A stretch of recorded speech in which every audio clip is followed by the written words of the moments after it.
Good morning, students. Our new topic communicable disease, संक्रामक रोग, या कह सकते हैं संचारी रोग किसे कहते हैं या छूत के रोग किसे कहते हैं, वो कैसे फैलते हैं, उनका रोकथाम हम कैसे कर सकते हैं, उनके बचाव की विधियाँ क्या अपना सकते हैं, कि उनके ऊपर कंट्रोल कैसे करना है। जैसे कि आप सभी को पता चल रहा है, आजकल एक छूत का रोग कोरोना महामारी का रूप धारण कर चुका है। ये कैसे फैलता है, इसके बारे में भी सभी को जानकारी ज़्यादातर हो चुकी है। यह एक छूत के रोग रावण रूपी राक्षस हैं, जिसके बहुत सारे सिर थे, यानी कि ऐसे बहुत सारे छूत के रोग हैं जो अपने समाज को खोखला कर रहे हैं। हमारा ज़्यादातर पैसा बीमारियों को बचने के लिए या बीमारियों के इलाज में चला जाता है, जिससे देश प्रगति नहीं कर पाता। बहुत सारे ऐसे छूत के रोग हैं जो पीढ़ी दर पीढ़ी हेरिडिटी का इफ़ेक्ट पड़ता है, आगे बच्चों में चले जाते हैं पेरेंट्स से। और बहुत सारे ऐसे छूत के रोग हैं जो पशुओं से मनुष्य में आ जाते हैं। ऐसे छूत के रोग हैं जो एक व्यक्ति से दूसरे व्यक्ति में चले जाते हैं। हमारे ब्लड में दो प्रकार की सेल होती हैं, वाइट ब्लड सेल और रेड ब्लड सेल, सफ़ेद जीवाणु और लाल जीवाणु। जो रेड ब्लड सेल है उनको काम होता है अपने शरीर को स्वस्थ रखने का, कि हमारे शरीर को स्वस्थ कैसे रखा जाए, उसके लिए वो कार्य करते हैं। जो वाइट ब्लड सेल हैं वो शरीर की रोग प्रतिरोधक अक्षमता को बना के रखते हैं, यानी कि अपनी जो इम्यूनिटी सिस्टम है, रोग प्रतिरोध कि रोगों से बचा कैसे जाता है। जो विटामिन्स का काम होता है वो भी शरीर में यही होता है। विटामिन्स भी हमारे शरीर को न तो ऊर्जा देते हैं, न ही किसी प्रकार के कोई शरीर का निर्माण करते हैं। वो क्या करते हैं, विटामिन से हम रोगों से लड़ने की क्षमता पैदा होती है, यानी कि इम्यूनिटी सिस्टम बढ़ता है। संक्रामक रोग का क्या है, इसका अर्थ क्या है? मीनिंग ऑफ कम्युनिकेबल डिजीज, यानी कि छूत का रोग एक ऐसा रोग है जो एक व्यक्ति से दूसरे व्यक्ति में प्रत्यक्ष या अप्रत्यक्ष तरीके से फैलता है। साधारण शब्दों में हम कह सकते हैं कि एक रोगी व्यक्ति अपने आस पड़ोस को, अपने परिवार को, अपने समाज को रोगी कर सकता है। बहुत सारे ऐसे रोग हैं जो साथ में खाना खाने से भी नहीं फैलते पर छूत के रोग कहलाते हैं। बहुत सारे ऐसे रोग हैं जो हवा के माध्यम से फैलते हैं। कि दो तरह के रोग हैं संक्रामक, दो प्रकार के, सहस्रंग रोग और संक्रामक रोग अथवा संचारी रोग। सहस्रंग में जैसे अपने जो शरीर संबंधी जो ऐसे रोग कहलाते हैं जो रोगी के सीधे संपर्क पे आने से फैलते हैं, दूसरे व्यक्ति को, स्वस्थ व्यक्ति को भी रोगी बना देते हैं। जैसे जुखाम है, काली खांसी है, खुजली, आँख दुखना, तपेदिक यानी कि टीबी, अक्षय रोग भी जिसको बोलते हैं। संचारी रोग उसको बोलते हैं जो किसी माध्यम से अपने एक रोगी व्यक्ति के शरीर से और स्वस्थ व्यक्ति के शरीर में चले जाते हैं कीटाणुओं के माध्यम से। जैसे टाइफाइड, हैजा, डिप्थेरिया, पेचिस, टेटनस। माध्यम लेते हैं कि मलेरिया है। ये ऐसे कि एक अस्वस्थ व्यक्ति से मच्छर काटता है अस्वस्थ व्यक्ति को, और वो दोबारा फिर स्वस्थ व्यक्ति को काटता है, मच्छर के माध्यम से फैलते हैं। हैजा है, मक्खियों से फैलता है, ज़्यादातर ऐसे परजीवियों से फैलता है, जिससे कि स्वस्थ व्यक्ति भी रोगी हो जाता है। रोग संचारण के साधन क्या हैं, कि कैसे, क्या जो नंगी आँखों से ये कीटाणु नहीं देखे जा सकते, परजीवी हैं, वो नंगी आँखों से विषाणु है, जीवाणु है, उनको नंगी आँखों से हम नहीं देख सकते। उनके लिए सूक्ष्मदर्शी का प्रयोग करना पड़ता है, जिसको प्रत्यक्ष रूप से देखने के लिए सूक्ष्मदर्शन यंत्र की सहायता से भिन्न भिन्न रंगों के दिखाई देते हैं। ये कुछ जो जीवाणु होते हैं कोमानुमा होते हैं, कोमा के आकार के होते हैं, कुछ डैश के नुमा होते हैं, कुछ डंडे के, मुड़े हुए डंडे के आकार के होते हैं, कुछ जो इंग्लिश अल्फ़ाबेट्स टी के आकार के होते हैं, कुछ डॉट के आकार के होते हैं, जो विषाणु हमारे शरीर में चले जाते हैं खाने, पानी, हवा के माध्यम से और अपने स्वस्थ शरीर को रोगी कर देते हैं। फैलने के माध्यम साधन हवा के द्वारा फैलते हैं, जो वायु है,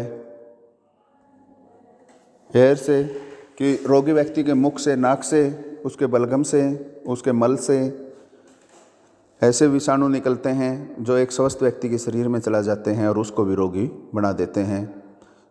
ऐसे कोई भी दाद, खाज, खुजली, जुखाम, कोरोना, चेचक, टाइफाइड, हैजा, इन्फ्लुएंजा जिसको बोलते हैं, ये सारे हवा के माध्यम से फैलते हैं, प्रत्यक्ष संपर्क से फैलते हैं। दाद, खाज, खुजली है, तपेदिक है, चेचक है, काली खांसी है, माता जिसको बोलते हैं, खसरा, मोती झारा, जब हम कोई दैहिक संपर्क में आता है या श्वास के संपर्क में आ जाता है, छींकते हैं, उससे अपने शरीर पर या नाक पर या शरीर के अंदर चला जाते हैं विषाणु और स्वस्थ व्यक्ति को रोगी कर देते हैं। भोजन या जल के माध्यम से भी बहुत सारे ऐसे विषाणु, जीवाणु हैं जो अपने शरीर में चले जाते हैं और उसको रोगी कर देते हैं एक स्वस्थ शरीर को। जैसे ये अतिसार है, लूज मोशन हो जाना, मियादी बुखार हो जाना, मक्खियों के माध्यम से हैजा फैल जाता है, चेचक फैल जाता है, कीट पतंगों के माध्यम से, जैसे पीला जवर, पीलिया जिसको बोलते हैं, मलेरिया, डेंगू, प्लेग की बीमारी जैसे सूरत में एक महामारी का रूप धारण कर चुकी थी, इतने छूत का रोग फैल गया था, गुजरात में सूरत फैला था। इसी तरह से आज पूरे विश्व में कोरोना फैल गया है। त्वचा संबंधी रोग हैं जो स्किन किसी से, टेटनस है, एलर्जी, खुजली होना, दाद, खाज, खुजली, ये सारे छूत के रोग हैं और एक संपर्क से फैलते हैं। जनेंद्रियों संबंधी रोग हैं कि योनि मार्ग के द्वारा अपने शरीर में प्रवेश कर जाते हैं और खुजली होना, ऐसे बहुत से रोग कि स्त्रियों को भी हो जाते हैं और पुरुषों को हो जाते हैं, जिसको हम सिफिलिसियस नामक रोग भी कह सकते हैं। जैसे स्टार्टिंग में दिखाया गया है, सिफिलिसियस जो जैनेंद्रियों संबंधी रोग है।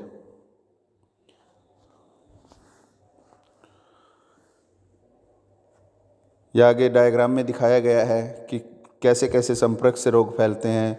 व्यक्तिगत संपर्क से फैलते हैं, वायु के द्वारा फैलते हैं, खान पान के माध्यम से फैलते हैं। संक्रमित व्यक्ति से हम हाथ मिलाते हैं, मिलते हैं, चुंबन करते हैं, उससे फैल जाते हैं। संक्रमित व्यक्ति से मच्छर काट लेता है, मक्खी काट लेती है या पशुओं में चला जाता है, उससे भी एक स्वस्थ व्यक्ति रोगी हो जाता है।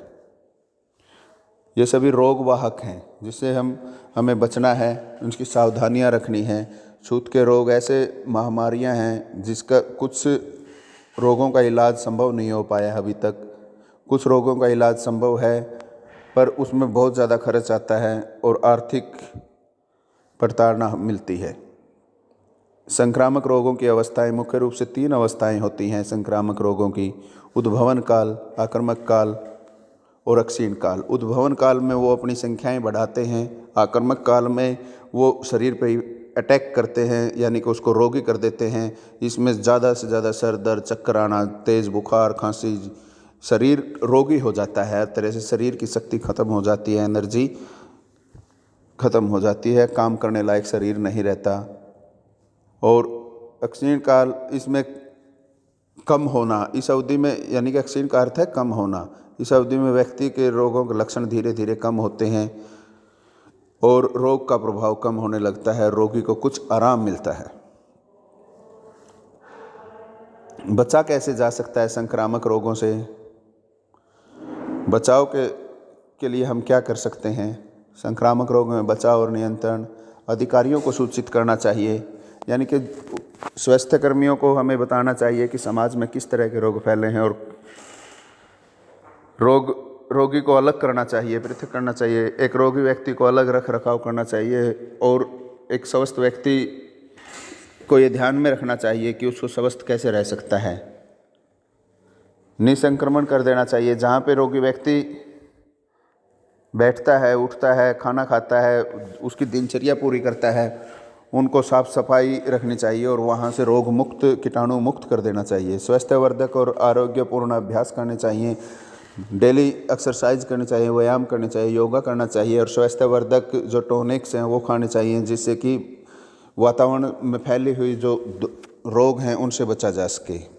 अपनी इम्यूनिटी सिस्टम को बढ़ाना चाहिए, विटामिन्स का विशेष ध्यान रखना चाहिए, मौसम का ध्यान रखना चाहिए इम्यूनिटी सिस्टम को, जिससे कि बचा जा सके। तो इन सभी से हम स्वस्थ रह सकते हैं, संक्रामक रोगों को फैलने से बचाया जा सकता है और अपने देश को स्वस्थ रखा जा सकता है। वीडियो अच्छी लगी लाइक कीजिए, चैनल को सब्सक्राइब कीजिए। कहीं पे कोई डाउट है कमेंट्स के माध्यम से आप पूछ सकते हैं। धन्यवाद।